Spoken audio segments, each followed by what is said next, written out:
Hey guys, and welcome back to Firestorm Reviews. I know it's been a while since my last full video length, being the Transformers Overwatch collab review.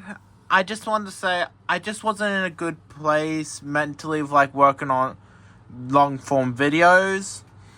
And also I was waiting for this guy to arrive in the mail, and this lady to show up in shops for a future video. And anyway, today's video is on the Transformers Rise of the Beast yolopart Scourge. And yes, I know I'm very late for this review.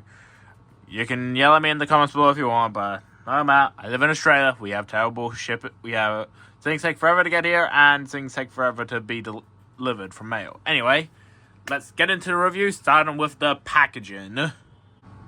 Alright, and the packaging is really well done. They just used the Studio Series CGI model for the packaging. As you can see here, they use his really early designs. And it looks nothing like the actual yolopart figure. So yeah, a bit bad with the rendering, but still awesome as hell. Which I'm pretty sure this guy lives in sometimes. As you can see, boring warning stuff. yolopart, Scourge, height. It's a model kit. Ages 8 and plus. This stuff here, another render of Scourge. A little description on how to build them. Boring stuff, and stuff in Japanese that I cannot read. And yeah, same stuff on this side. Rise of the Beast down here, Rise of the Beast there. Alright, now let's get on to the figure. And yeah, the figure, he's really good. The painting is superb. Sure, there are some small mess ups like here on his chest, but those are small parts, so I'm willing to forgive those. And I know how annoying it can be painting stuff on such small details on some figures. Hell, my channel started as a customizing figure channel. Anyway, so yeah.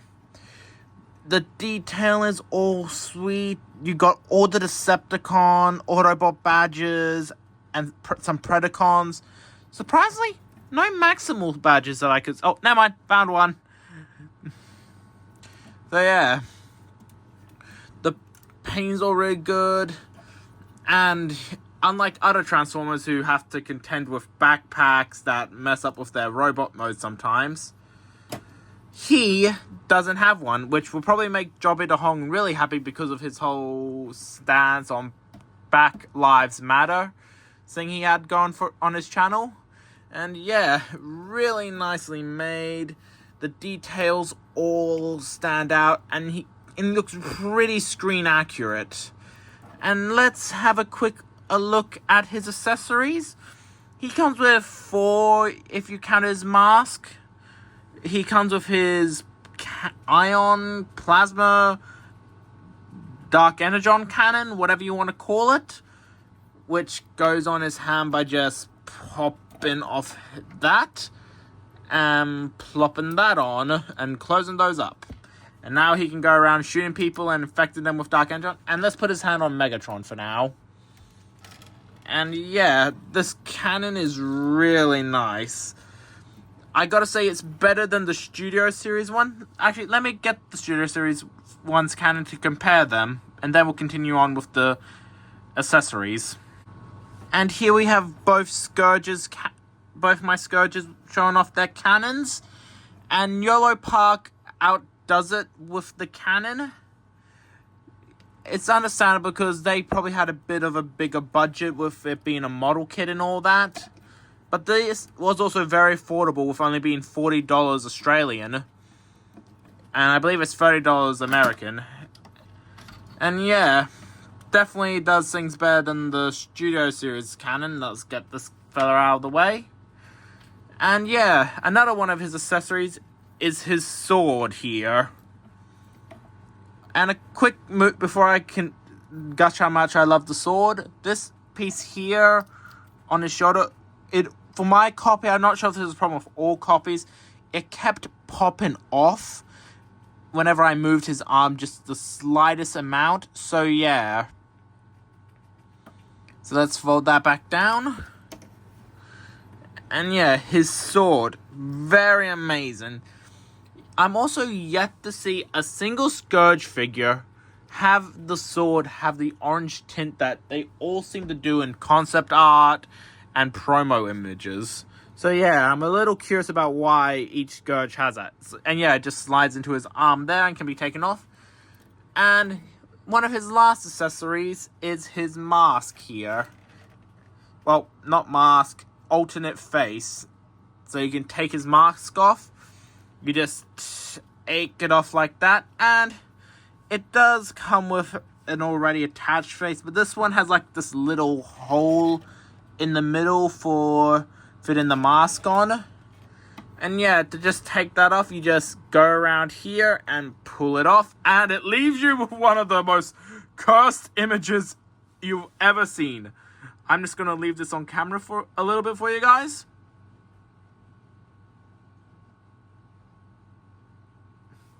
Okay, that's enough. And yeah, let's pop this on and you have faceless faceless Scourge. And yeah, it's really good and great for showing off his battle damage. And it's another plus over the Studio Series figure who can't even take off his mask. So yeah, and also the mask is way better in the yolopart figure compared to the Studio Series one. And yep, that's enough showing you off in the video. You'll come back for size comparisons. Anyway, let's put his regular face back on, and then we'll go over his posability. Alright, first for posability, we'll focus on the head.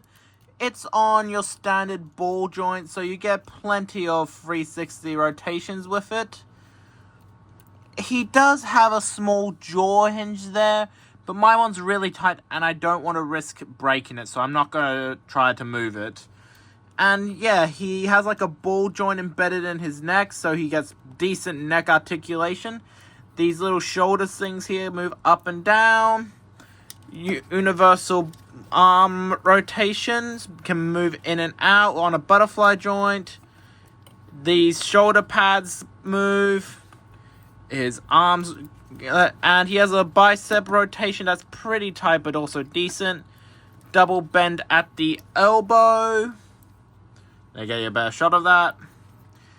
Ball joint at the wrist and individual finger articulation, so you can either go question like that. And also, may I just say, these things are sharp as hell. I've stabbed myself several times with it. And no, this isn't from the figure, it's from something else. And he has standard thumb articulation. Can do that and all that. Yep. Upper chest is on a ball joint, so you get this very free movement.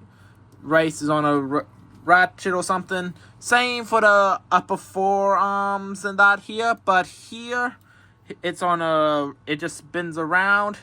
And each claw is on one of these types of joints that just bend like so. And legs, my least favorite part of this figure. First, he has a standard hip rotation. His legs can kick out that far in the base form, but they're also on these special joints that allow him to go like this. So he can do a super high kick and probably break his leg in real life. Oh, it hurts so bad. His knees can bend like so, move out that far. These parts here move outwards, so you get more leg rotation.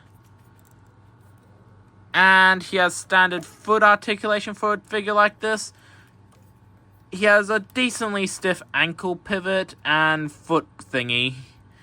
Toe bone, whatever it's called. And yeah, the Scourge's articulation is pretty good.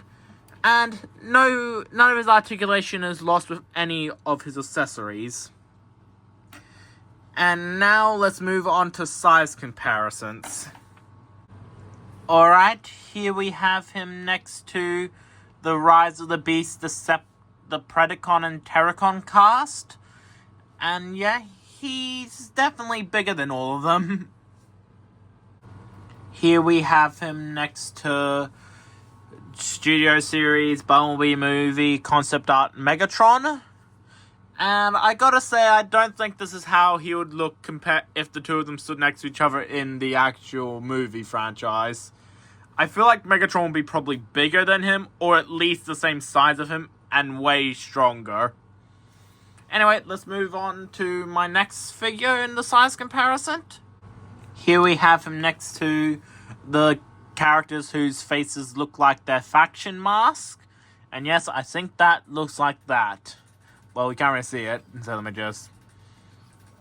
Yes, I think Jax's face looks like the G2 mask badge thingy. So yeah, that's their sizes to compare each other. And now for the last size comparison. And here he is next to, in my opinion, two of the best Optimus Prime figures we've ever gotten. And yes, review of this guy coming in the future too. Be doing that one on the 25th. I'm not the 25th, the 20th of this month. If you're Aussie, you know why. Anyway, let's move on to some poses.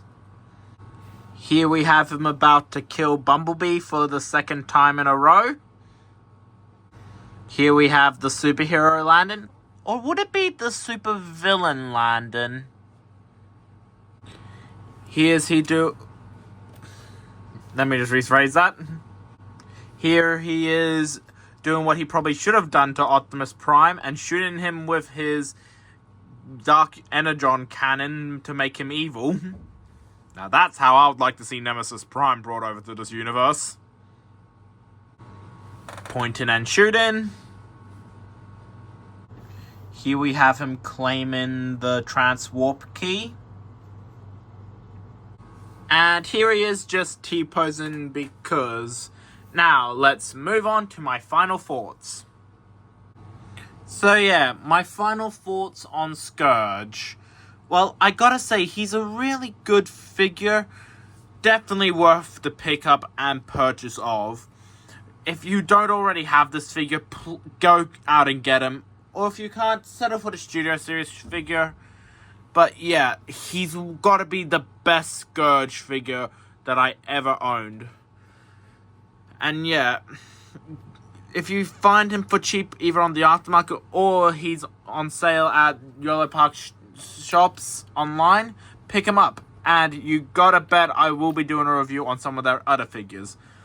I'm planning on getting their D16 figure and their Elite 1's Coreless and Core Form Elite 1 figure. Testing, is this thing on? Yeah, it is. Hi everybody, it's Firestorm here. Don't question why I'm a T13 at the moment. And just say we don't have the budget for a Blitzwing figure. Anyway, I'm just here to give you a quick informant that there will be no reviews for quite a while. And the reason is that I'm working on a special project of mine that it's going to take a while to work on. When the project's finished, it'll be uploaded here to YouTube, and I hope you all really enjoy it.